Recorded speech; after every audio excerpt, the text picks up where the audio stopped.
এলাকার দুস্থ ছাত্রছাত্রীদের বিনে পয়সার শিক্ষক। হ্যাঁ, ঠিকই শুনেছেন, এলাকার বিনে পয়সার শিক্ষক নামেই পরিচিত তিনি।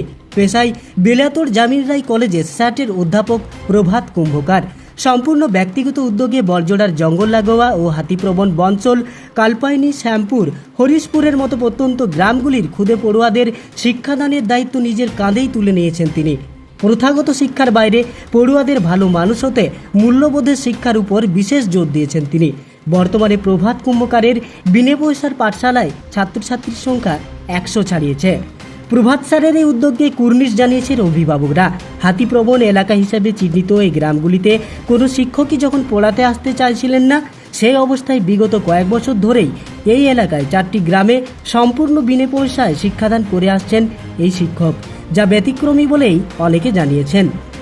শিক্ষক প্রভাত কুম্ভকার বলেন, একদম প্রথম থেকেই ইচ্ছে ছিল নিজে যা শিখব তা অন্যদের বিলিয়ে দেব, আর সেই উদ্দেশ্যই রোদ জল ঝড় উপেক্ষা করেই এই শিক্ষাদানের প্রচেষ্টা। প্রথাগত শিক্ষার বাইরে মূলত চরিত্র গঠনের উপরেই তিনি জোর দেন বলে জানান। তিনি বলেন, এই চিন্তা ভাবনাটা কি করে এলো? না, আমি এই এলাকারই ছেলে, ঠিক আছে, এবং আমি নিজেও খুব কষ্ট করে পড়াশোনা করেছি। প্রথম থেকে জানি না, আমার এরকম মনে হতো যে আমি যদি কোনোদিন পড়ানোর সুযোগ পাই, তো সেই জায়গা থেকে আমি যতটুকু শিখতে পারবো ততটুকু সেই শিক্ষাটা আমি সবার মধ্যে ছড়ানোর চেষ্টা করব। এটা আমার প্রথম থেকে একটা ছিল মনের মধ্যে। তারপরে এই এলাকা দিয়ে আমি যাতায়াত করতাম। আমি প্রথমে পাবয়া গ্রামে শুরু করেছিলাম, তো তারপরে সেই গ্রামে আমি এইদিকে যেতাম, দেখতাম যে এই সমস্ত গ্রামগুলোর কি অবস্থা। ছেলে মেয়েরা রাস্তার মধ্যে দিয়ে মানে ঘোরাফেরা করতো। এই তো জঙ্গল আর এই গ্রাম তো দেখছেন একই লাগোয়া। এইখানে এই দাঁড়িয়ে আছে, এখানে হাতি এসে দাঁড়িয়ে যায়, এবং ওদের মধ্যে সেই একটা কুসংস্কারাচ্ছন্ন ভাব দেখেছিলাম। এখন শরীর খারাপ হলে এরা ঝাড়ফুঁক করতো, ওঝার কাছে দেখাতো। জ্বর হলে কোনো জায়গায় হয়তো গিয়ে একটা কাউকে ঝাড়ানো করাচ্ছে। এইরকম এদের লাইফস্টাইলটা আমি দেখে আমি খুব কষ্ট হতো। তারপরে দেখলাম যে এখানেও একটা শিক্ষার প্রয়োজন রয়েছে। সেই তখন থেকে মোটামুটি আমি এগুলো কাজ চলছি। টোটাল আমার 8 বছর এই কাজ চলছে। এখন আমার 4টে গ্রাম চলছে, এই কালপাইনি, শ্যামপুর, এই বনশল, এবং একটা আদিবাসী কেন্দ্র আছে হরিশপুর। টোটাল 100 মতো স্টুডেন্ট এখন আমার এই ফ্রি এডুকেশন পাচ্ছে, এই আর কি। আচ্ছা, পড়াশোনার পাশাপাশি আর কি কি শেখানো হয়?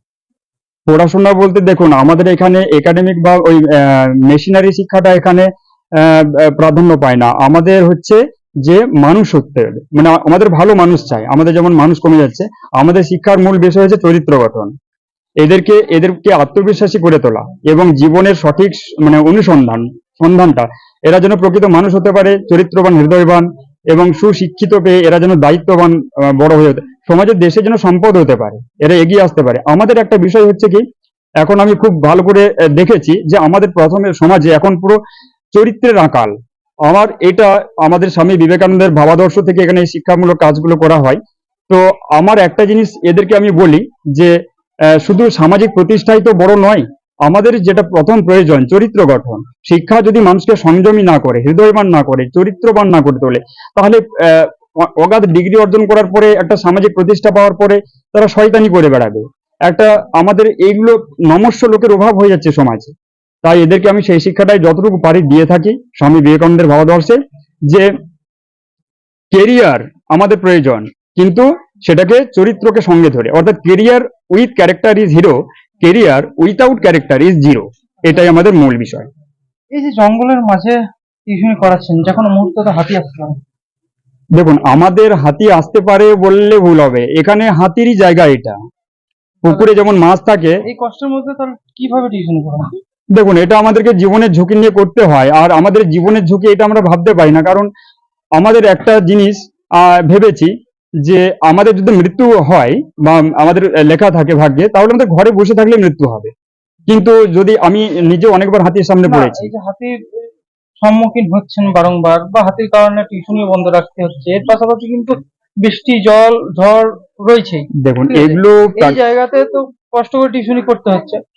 তো আপনি কি সহযোগিতা চাইবেন কারো কাছে? যদি কোনো আমি তো অবশ্যই সহযোগিতা চাইবো, যে কোনো এই মানব দরদি বা এই সমস্ত পিছিয়ে পড়া, সমস্ত রকমের সুযোগ সুবিধা বঞ্চিত এই জঙ্গলের মাঝে যদি এই যে একটা মানুষ গড়ার কর্মযজ্ঞ চলছে, এটার পাশে যদি কেউ থাকতে চায়, বা আমি সবাইকে আবেদন জানাবো যে সেই সহৃদয় মানুষরা যদি আসেন তাহলে খুবই ভালো হয়। তাহলে এই কাজটা আরো ভালোভাবে করা যাবে আর কি। ছেলে মেয়েরা খুব উপকৃত হবে। এখানে প্রচুর কর্মহীন মানুষ থাকে।